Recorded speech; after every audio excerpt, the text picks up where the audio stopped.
Hola, ¿cómo estás? Gracias por seguir con el estudio del Evangelio de Juan. Hoy vamos a estar mirando el capítulo 14, versículo 1 al 15. Este capítulo comienza indicando que el corazón de los discípulos estaba turbado. ¿Y por qué razón estaba así? Porque Cristo le había dicho que Él los iba a dejar, en el capítulo anterior, capítulo 13, versículo 33, y también que uno de ellos era un traidor y que Pedro iba a fallar, en el capítulo 13, versículo 36 al 38.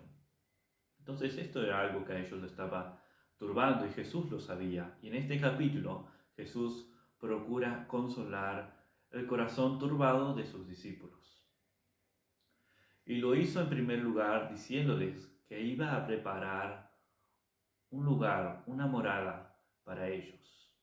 En el capítulo 14, versículo 1 al 4, que dice así: No se turbe vuestro corazón. ¿Creéis en Dios?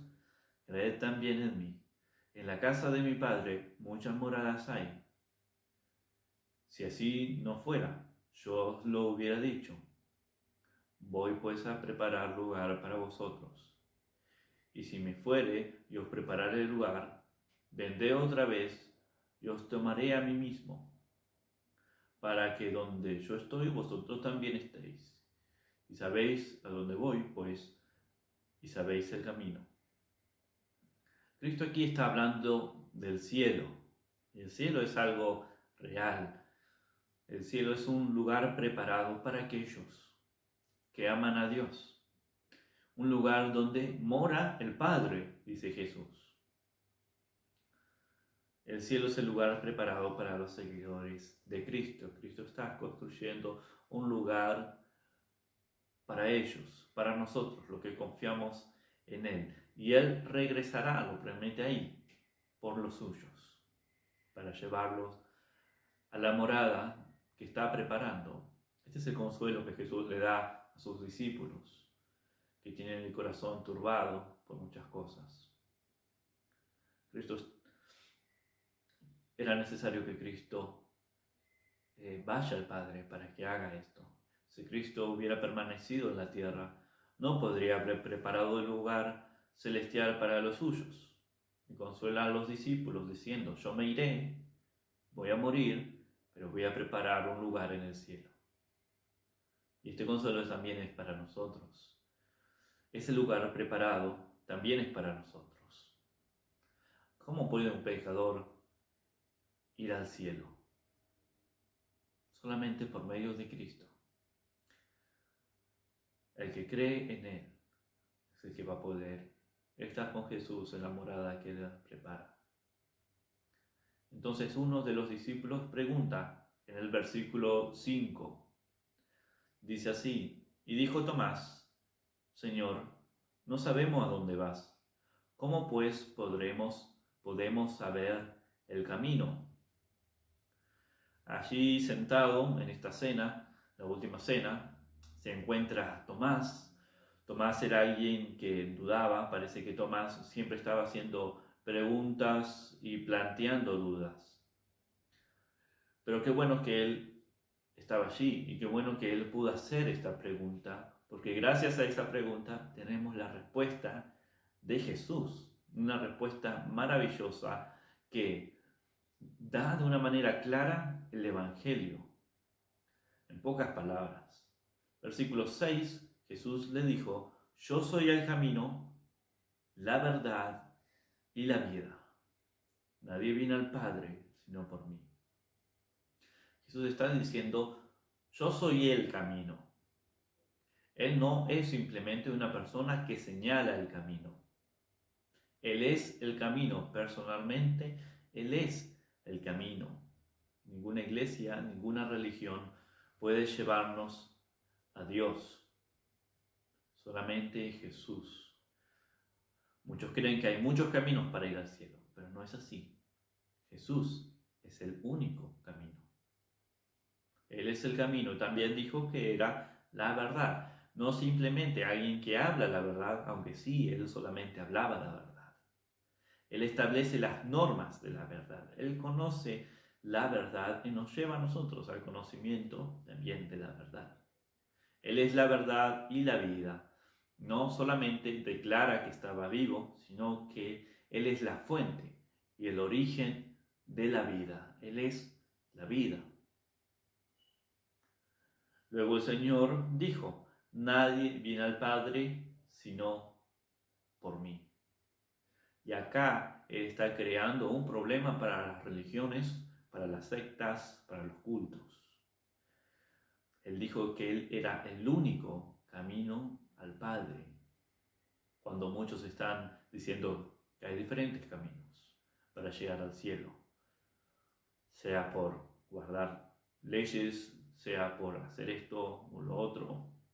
Pero Jesús dice que no, Él es el camino, el único camino al Padre. Y esta declaración es dogmática, es decir, que es así y no hay más. No hay más que esto. Tengo una pregunta: ¿Cristo es tu Salvador? ¿Confías en Él como tu Salvador personal? Solamente Él puede salvarte. Él es el camino a Dios. Todo lo que Cristo pide que hagas es que vengas a Él, que confíes en Él, y Él te salvará. Pero si no confías en Él, no te salvará. Así de simple y así de claro y de verdadero es esto. El Señor continúa hablando en el versículo 7 y 8. Dice: si me conocierais, también a mi Padre conoceréis. Y desde ahora lo conocéis y lo habéis visto. Felipe le dijo: Señor, muéstranos al Padre y nos basta. Aquí aparece otro discípulo también en esta última cena, y era Felipe, alguien que normalmente muy tranquilo, contrario a Pedro. Felipe habló en muy raras ocasiones. Tenía un nombre griego, probablemente él era de origen griego. Y vemos que cada vez que Felipe habla, o que es mencionado en la Biblia, está trayendo a alguien a Jesús. Y eso es algo muy bueno de notar de él.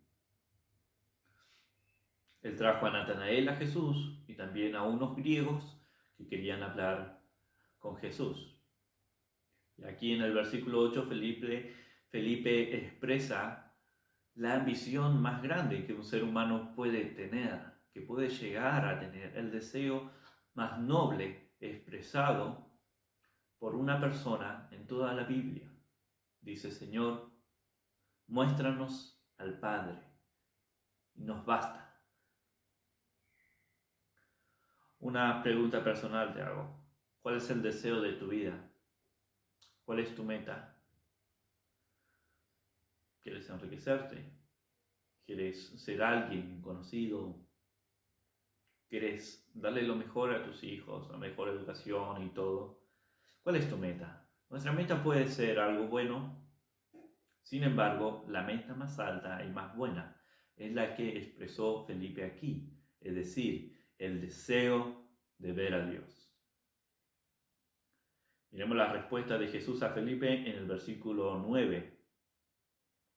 Jesús le dijo: ¿tanto tiempo hace que estoy con vosotros y no me has conocido, Felipe? El que me ha visto a mí, ha visto al Padre. ¿Cómo pues dices tú: muéstranos al Padre?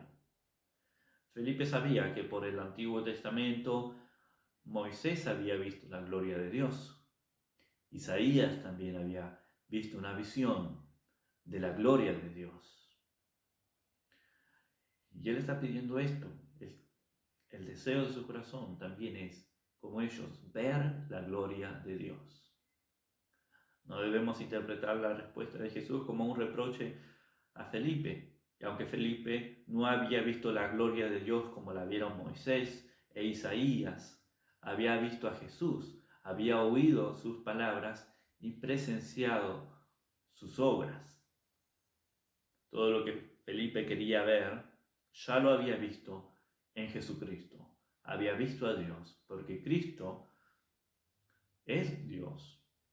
porque en Cristo había aún mayor y más completa revelación de Dios que en cualquier otra parte del Antiguo Testamento. Felipe tuvo la más grande revelación de Dios porque él había visto a Dios encarnado, a Jesucristo hecho Dios, hecho hombre, y había estado con él por 3 años.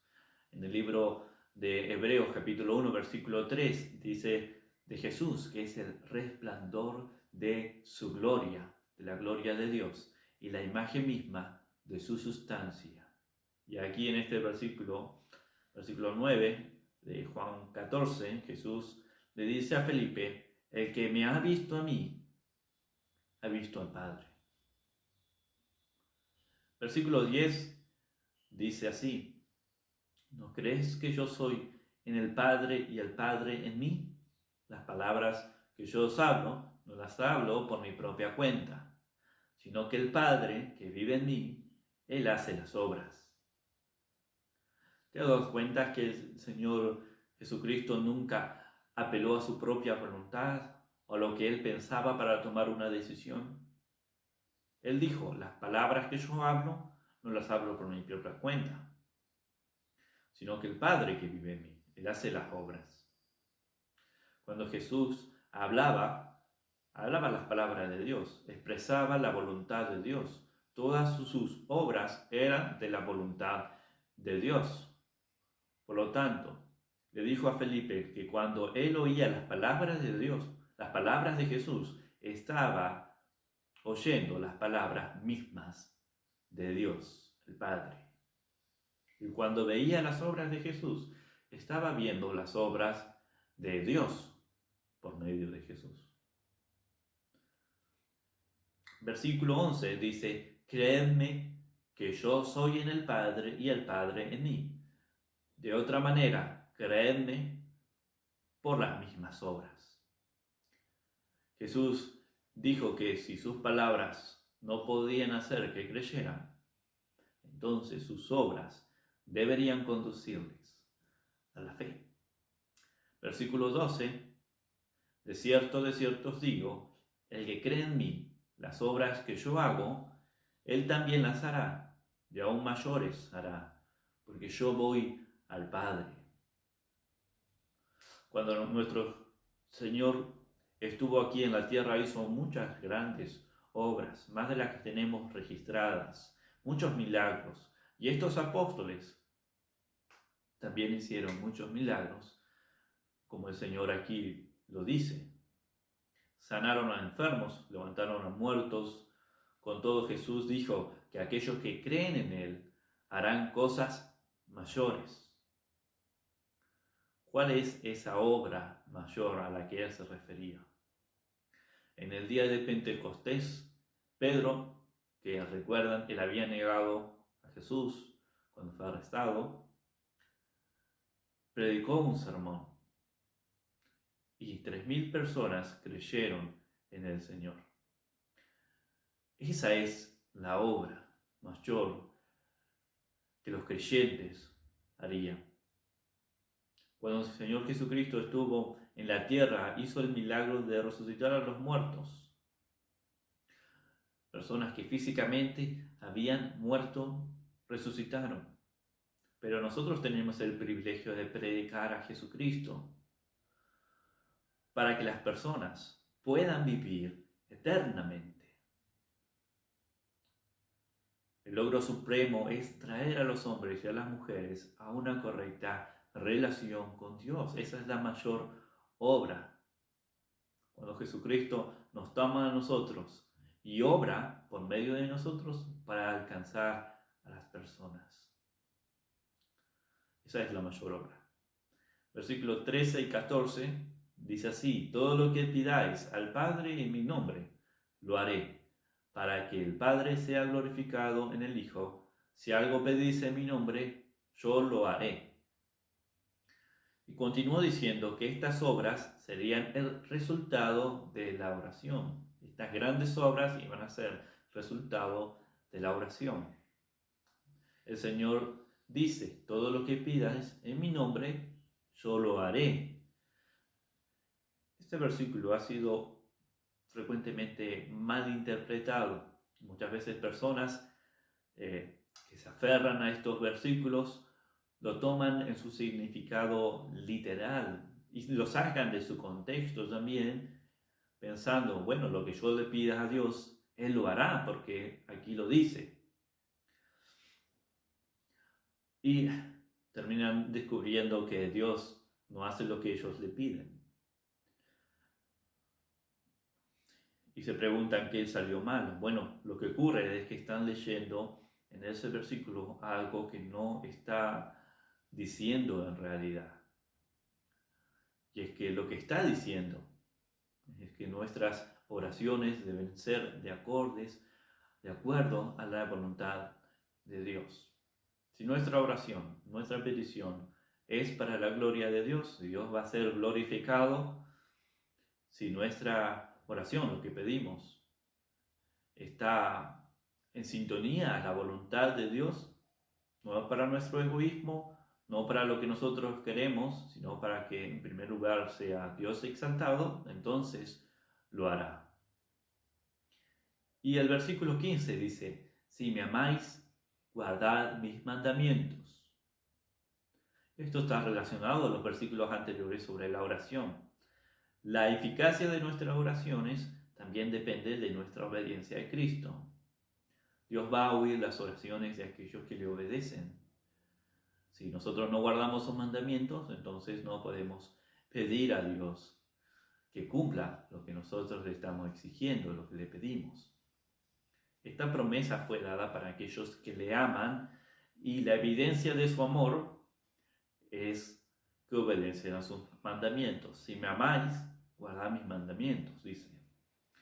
El amor será demostrado al Señor por la obediencia a sus mandamientos, por la obediencia a su palabra, por la obediencia a Cristo. Un cristiano descuidado no puede decir que ama al Señor Jesús. Para terminar, unas preguntas para examinarnos. ¿Cómo te está yendo en cuanto a esto de la oración? ¿Orás? ¿Pasas tiempo en oración? Bueno, lo segundo, ¿amás al Señor Jesucristo? La evidencia de que amas al Señor es que obedeces sus mandamientos. ¿Estás obedeciendo sus mandamientos porque le amas o obedeces nomás para no quedar mal delante de alguien? Nuestra obediencia debe ser por el amor a Él. Y cuando pedís algo a Dios, lo hacéis colocando la gloria de Dios y su voluntad primero,